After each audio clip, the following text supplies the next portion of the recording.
I have a question. A question I believe it will take a lifetime to answer, but I only have 10 minutes of your time. So we'll try to do this quickly.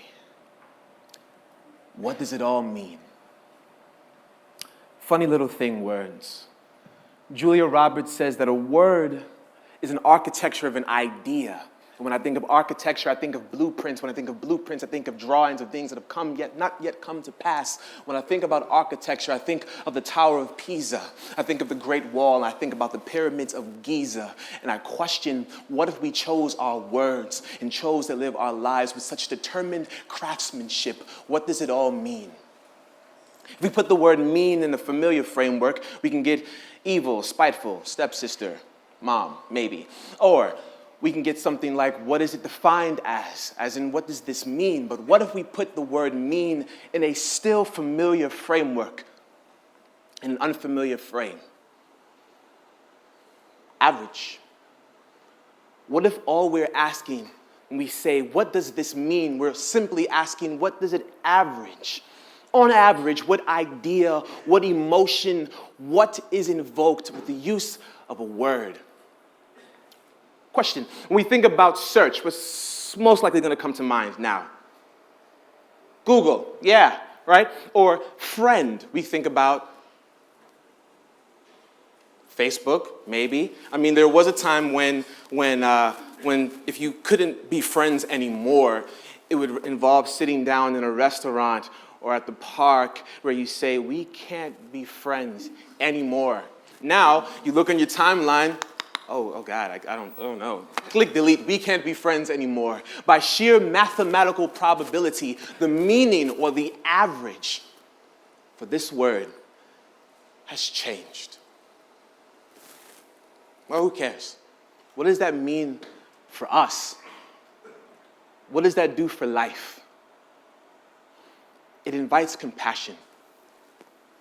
When we realize that certain things do not average for us what they may average for other people, we now have a new playing field when dealing with other people and communicating with other cultures and communicating across languages or across ideals. It offers optimization. It offers the ability and the opportunity for us to shift where we place our values so that those that are the best suited for where they belong, for where they average, can be placed there. It's sort of like judging a fish by its ability to climb a tree, as Einstein once said, and feeling like it would maintain the idea throughout its life that it was stupid, but nothing is stupid. Everything matters. Everything exists together. Everything means something. The question is just how much or how little. So what do we want to do when we want to change the meaning or the averaging of a thing? We change the math. So we add. We add the things onto us. We add the tools and the ideas. We add the people and the teams onto us so that we can better contribute our way into the world. We subtract. We take away the things that we do not need because perfection is not when there is nothing left to add. As Michelangelo once said, perfection is when there is nothing left to take away. We multiply our effort in expanding our world with the world that we have created, and we divide ourselves by one.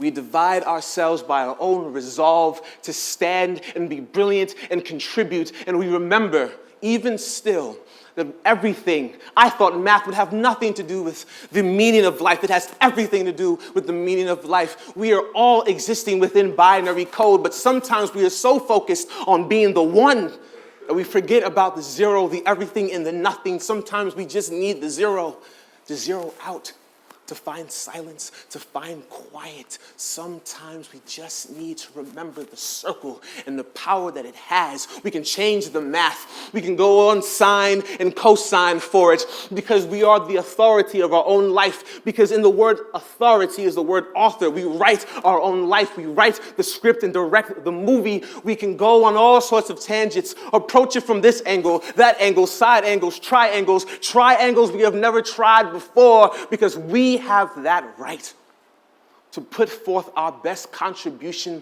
We can change the math. And when it comes down to average, it doesn't mean every day is going to be perfect. When it comes down to what it means, it doesn't mean every day is going to be 100%. But today you have a choice. What's it going to be? Is it going to be 10? Is it going to be 15? Is it going to be 100?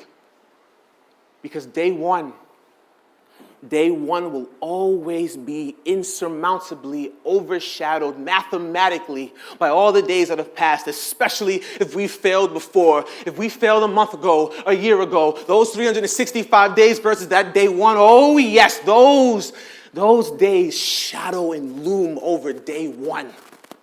But day one becomes day two becomes day three, and if we can live life like spirals through the Fibonacci sequence, we can become something greater, make a spiral and expand. Just change the math. We have a choice to change the math. So what do we mean? I don't know. It will take a lifetime to answer it. But when the sun sets on your breath, you will ask, what did we mean?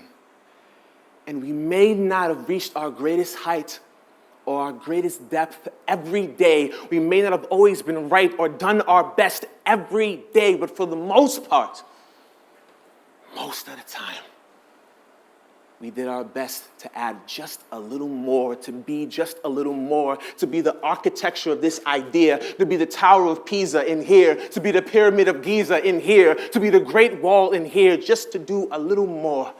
So we can change the math. We can change what we mean. And if we can change what we mean, then maybe, just maybe, we can change the world. Thank you.